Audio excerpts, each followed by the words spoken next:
expand our imagination. Justification for being what you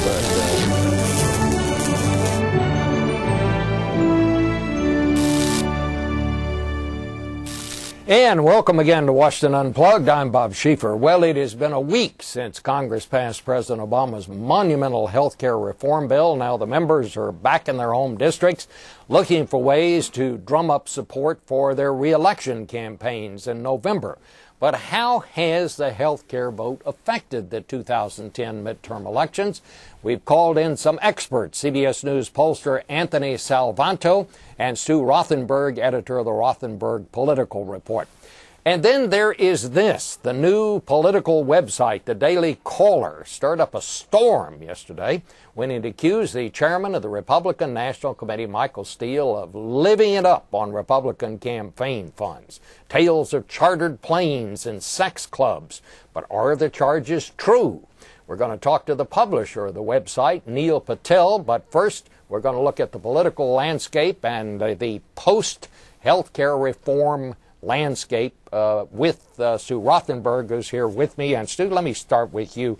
Well, it looked like the president was going to get a little bump after this passed, but now it seems to have leveled out again. What are these members finding now that they're back in their home districts? Is this going to be something that the people who voted for it is going to be something good to take into the November elections, or is it going to be something that's going to be a drag on?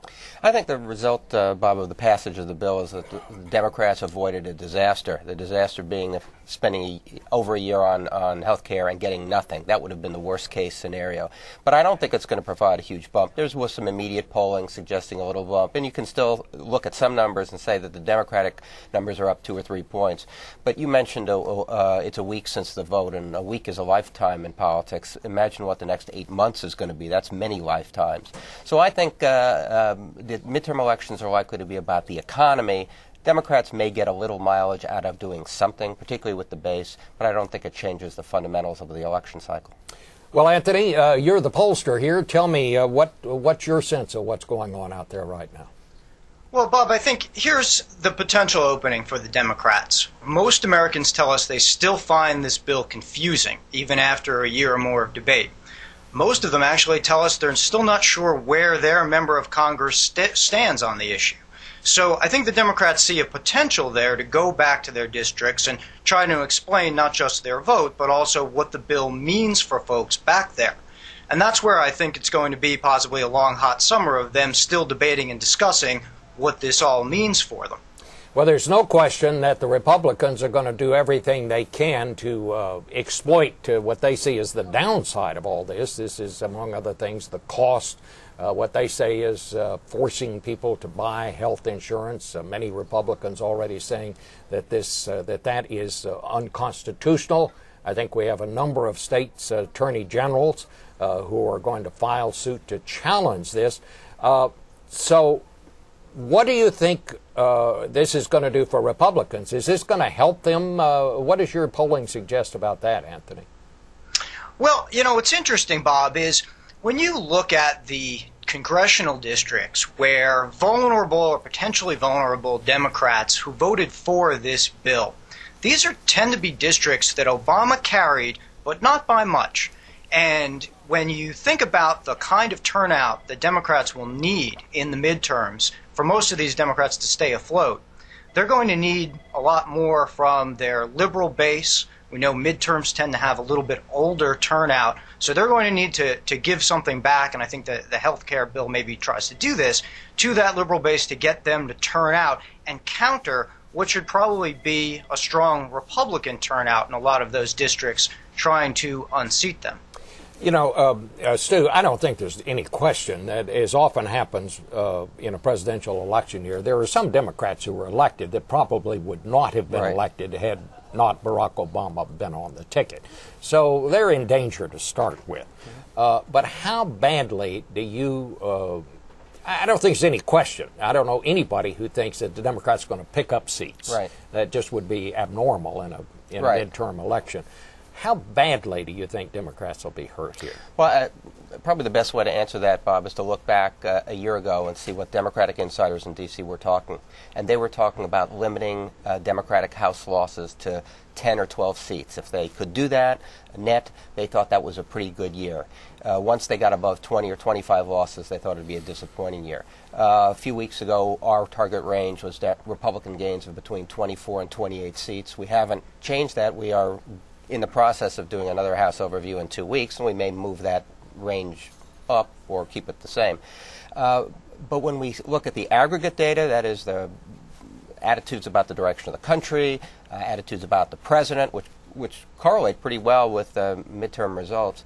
And then we look at individual level survey data that we're seeing in individual House races around the country. There are 70 plus Democratic seats in play. That doesn't mean Republicans will win all 70 of those seats, but that's a pretty big number. And when you consider there are about a dozen Republican seats that the Democrats have an opportunity at, you see how the landscape is unbalanced. So right now I would say that the minimal losses for Democrats in the midterms, assuming there isn't some fundamental shift in the unemployment numbers, some national crisis right before the election, there are a lot of question marks. But the Democratic losses probably start at 24 and go up. We just don't know how high. 2,000. You didn't mean to say start at 2,000. Oh, no, they start at 24. 24 is what I said. Yeah. Yeah, so if I said 2,000, 2,000 would be a high number. That would be a lot. They start at 24 and then go up. I think Democratic losses in anywhere from 30 to 40 are certainly possible. We say that the House is in play. We don't say that the Republicans are going to win the House. You're saying that the Democrats could lose their majority in the House. Yeah, absolutely. And a year ago, I thought that was a crazy idea to be Now, what about the totally Senate? honest. Well, the Senate, right now, there are not 10 seats in play for the Republicans. We're anywhere from the Republicans picking up 5 to 7, 5 to 8. A year ago, we thought the Democrats were going to gain 2 to 4 Senate seats. That's how the landscape has shifted. The Republicans need to put California, Washington, Wisconsin, maybe Connecticut into play. Right now, we don't think those are yet into play, but when you look at the top-tier contest, the Republicans could easily pick up half a dozen seats. So in any case, no matter whether the Republicans win the House or the Senate or don't, they're going to make significant gains, and we're going to have a very different Congress next year than we do now. I would just ask you to add on to that, Anthony. What are your thoughts on that? Well, I think that's right, and look at also at the open seats that the Democrats have to defend. Increasingly, a number based on retirements or folks who are moving on to run for other offices. The Democrats will have to defend some open seats where those are McCain voting Republican districts, and that does make the task of hanging on to the House just a little bit harder because, as the saying goes, you can't beat someone with no one. So once the incumbency advantage is gone, an open seat becomes a little bit harder to defend historically. So there's that. But something you alluded to earlier about the economy, and we do have a long way to go. I would also add, even in light of all this health care debate, by 2 to 1, voters still say that the Congress has spent too much time on debating the health care bill. So when the focus does shift back to the economy, and if by large majorities they still think it's bad come November, that also does present an obstacle for the Democrats everywhere in the country. All right, I would certainly agree with both of you on that. It will still be about the economy when we come right down to it. Well, thanks to both of you. Very enlightening. I want to switch gears now. Neil Patel is the publisher of the Daily Caller, and he's here with me now to talk about the website's story yesterday, which has caused a firestorm for the Republican National Committee. The story accused the RNC, and namely Chairman Michael Steele, of using their funds for lavish charter aircraft for hotel stays, and even a visit to a topless bar, of all things, in Hollywood. Now, the RNC has said that Chairman Steele was not the one involved in the expenditures at the topless bar, but they do confirm that he does use charter aircrafts. Neil, I want to ask you about that because you did say, and I want to put a graphic up here that shows what you all said in your story. You said FEC filing suggests that Steele, that's the chairman, travels in style. A February RNC trip to California, for example, included a $9,000 stop at the Beverly Hills Hotel, $6,500 dropped at the nearby Four Seasons, and $1,600, and I think it finally amounted to $1,900 at a Voyeur West Hollywood, which is bondage-themed nightclub that features topless performers and all of that. Now, the Republican National Committee has gone to great pains to say that the chairman was not at the topless bar. So was that a little bit beyond what you should have reported there when you reported that? I don't think so, Bob. What we reported was what was in the record, which you just showed to your viewers, and that was that the expenditure reports included $1,900 for some sort of bondage-themed nightclub. We did not say that Chairman Steele was in the nightclub, and we didn't know. We did ask the RNC about a number of the expenditures on their report, and they told us that they were not going to go line by line through the report and discuss individual expenditures. So we reported what we had. Well, I guess they have gone line by line now, because they say it turns out it was a staffer who was there with some donors, and that they fired the staffer today. That was the latest news here on that.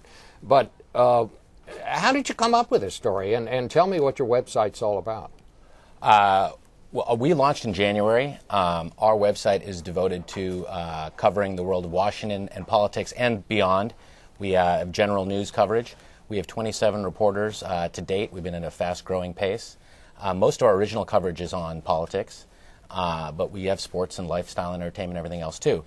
One of our newer reporters had a source who told him that he had direct knowledge that Chairman Steele had an interest in buying a private plane or in signing up for some sort of leased jet arrangement, like a NetJets type account. So in digging into that story, he went into the financial disclosures. And in the financial disclosures, he did find a lot of use of chartered planes. I think it was $17,000 worth in February. A lot of use of limousine services, $15,000 odd worth in February. And this one odd item, which was Voyeur West Hollywood. And when he Googled Voyeur West Hollywood, found out that it was this bondage-themed strip club, which you don't usually see on Washington, financial disclosures. Mm-hmm. So that we sort of backed into the story, starting with the airplane side of it. Well, I would say that the RNC says, in fact, that there was absolutely never a plan to use NetJet or to buy an aircraft. That was just something that came up. Yeah. So, I mean, that was the headline on your story, but it is the details. Well, actually, no, our headline said it was something that was discussed, and I think that was right. So, but it was the details, and the number of charters that were used and so forth, and the fact that they're going to a great deal of trouble to deny that Michael Steele, you didn't cite any evidence, did you, that he was actually in this party that went to the bondage club? We have never claimed that. What we've asked is the RNC to explain what did happen at the club and how it was approved for payment. Because until we pointed it out, it did get through their entire system. Now, presumably, someone makes a request for reimbursement, and then someone checks it, and then an accountant signs off on it. I mean, these are the ways, that works in my company. So I'm still curious how it got through their system and actually got paid out, which I'm told it did. I'll ask you a question that it wouldn't have been a pertinent question 2 years ago or a year ago, but do you report from a certain viewpoint? Are you a neutral website? Because so many of these websites now, they are either a conservative website or a liberal website or a vegetarian website of some sort. What point of view? We're distinctly meat eating. Meat eaters. Yes. No. We hired reporters and not once asked for their political affiliations. I worked for 8 years for Vice President Cheney. I'm not hiding that from anybody. But our reporters are pretty straight. I think this story, if anything, proves that.